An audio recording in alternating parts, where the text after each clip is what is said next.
গভীৰ এখন অৰণ্যৰ মাজত আছিল এখন বিশাল নদী। নদীখনত আছিল এটা বুঢ়া ঘৰিয়ালৰ ঘৰ।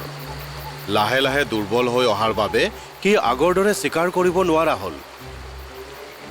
এদিনাখন তাৰ প্ৰচণ্ড ভোক লাগিছিল, গতিকে মনতে সি ভাবিলে, বামলৈ গৈ চিকাৰ কৰাটো বৰ কঠিন হ'বগৈ।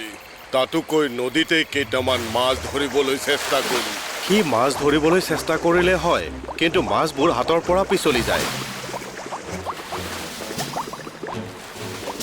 ভোক আৰু মনৰ দুখত সি নৈৰ পাৰৰ গছৰ ছাঁত জিৰণি লোৱাৰ কথা চিন্তা কৰিলে। সেইডাল জামুকৰ গছৰ ডালত বহি জামু খাই আছিল এটা বান্দৰে। বান্দৰটোক দেখি ঘৰিয়ালে সুধিলে, হেৰৌ বান্দৰ ভাই, তুমিনো কি খাই আছা? তাৰে কেইটামান মোকো দিব নোৱাৰানে? মোৰ বৰকৈ ভোক লাগিছে অ' ভাই। এইবোৰ জামু হয়, বৰ মিঠা এয়া লোৱা, তুমিও খোৱা। আৰে এয়াচোন সঁচাকৈয়ে বৰ মিঠা। ধন্যবাদ, মোৰ বৰকৈ ভোক লাগি আছিল আৰু তুমি মোক সহায় কৰিলা। তুমি বৰ দয়ালু হয়। মই বৰকৈ ধন্য হ'ম যদি তোমাৰ দৰে কোনো এজন মোৰো বন্ধু হয়। কিয় নাপাবা? আজিৰ পৰা আমি বন্ধু হয়। মই এই গছডালতে থাকোঁ।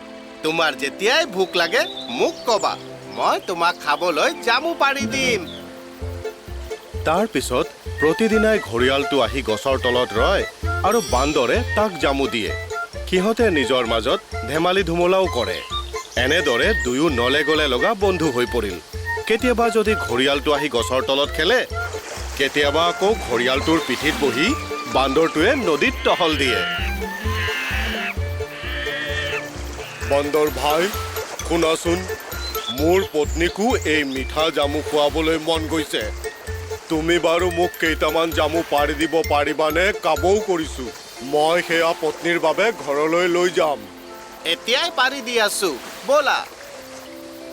বান্দৰটোৱে আনন্দ মনেৰে কিছু জামু পাৰি ঘৰিয়ালটোক দিলে আৰু ঘৰিয়ালটোৱে সেই জামুখিনি নদীৰ সিটোপাৰে থকা তাৰ পত্নীৰ বাবে লৈ গ'ল।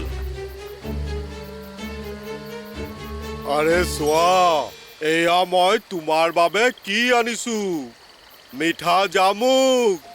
মোৰ বান্দৰ বন্ধুৱে এইখিনি তোমালৈ দি পঠিয়াইছে।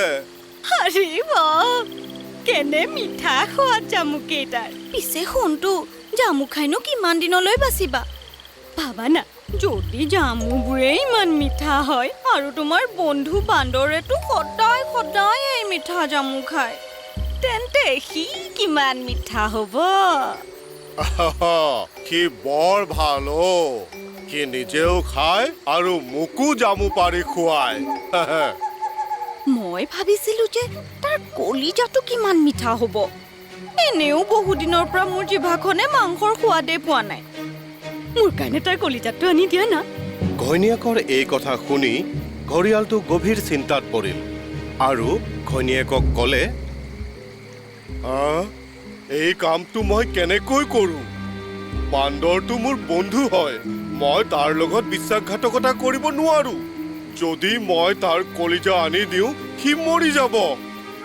সি মোৰ ভোক লাগিলে আহাৰ খুৱায় আৰু এতিয়া মই তোমাৰ বাবে মোৰ নিজৰ বন্ধুক মাৰি পেলাম। মই একো কথাই শুনিব নোখোজো। মোক মাথো বান্দৰটোৰ কলিজা লাগে। যোৱা, মোক আনি দিয়া, নহ'লে মই আত্মহত্যা কৰিম। ঘৈণীয়েকৰ কথা শুনি বেচেৰা ঘৰিয়ালটোৱে অসহায় অনুভৱ কৰিলে আৰু দুখী মনেৰে সি বান্দৰৰ ওচৰলৈ গ'ল, যাতে তাক সৈমান কৰাই ঘৈণীয়েকৰ বাবে ঘৰলৈ আনিব পাৰে। বান্ধৈ, মৰমৰ বান্ধৈ, মোৰ পত্নীয়ে তুমি দিয়া জামু খাই বৰ ভাল পালে, সেয়ে ঘৰলৈ এসাঁজ খাবলৈ মাতিছে। আহা, মোৰ ঘৰলৈ যাওঁ। খুদাই নিকাই দুপৰীয়া এসাঁজ আমাৰ ঘৰতে খাবা। আৰে বাহ, ব'লা তেন্তে। বান্দৰটো ঘৰিয়ালৰ সৈতে যাবলৈ সন্মত হ'ল আৰু দুয়ো ওলাই পৰিল। সিহঁত বেছ ফূৰ্তিৰে আগবাঢ়িল। অলপ দূৰ যোৱাৰ পিছত বান্দৰে সুধিলে, মানে বন্ধু, তোমাৰ পত্নীয়েনো আজি খাবলৈ কি ৰান্ধিব? তুমিতো কল ভাল পোৱা নহয় জানো? গতিকে তাই কলৰ সুস্বাদু আহাৰ ৰান্ধিব, লগতে বঢ়িয়া ফল মূলো থাকিব। আৰে বাহ, আজিতো ভাল ভোজেই হ'ব। বৰ ভাল লাগিব। জিভালৈতো এতিয়াই পানী আহি গ'ল। বন্ধুৰ আনন্দলৈ চাই ঘৰিয়ালটোৱে ভাবিলে যে সি বান্দৰটোক তাৰ পত্নীৰ উদ্দেশ্যৰ কথা কৈ দিয়া উচিত।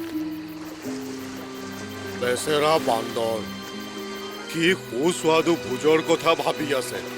অলপো যদি জানিলেহেঁতেন যে মোৰ পত্নীয়ে দুপৰীয়াৰ সাজত তাৰ কলিজাকে খাব, মই কি কৰা উচিত হ'ব? সত্য কৈ দিয়াই ভাল হ'ব। শুনাচোন বান্ধৈ, মই তোমাক এটা বৰ দৰকাৰী কথা ক'বলৈ বিচাৰিছোঁ। মোৰ পত্নীয়ে তোমাৰ কলিজাখনকে খাব বিচাৰিছে। মোক ক্ষমা কৰি দিবা বন্ধু। যদি তাই তোমাৰ কলিজা খাবলৈ নাপায় তেন্তে তাই মৰি যাব।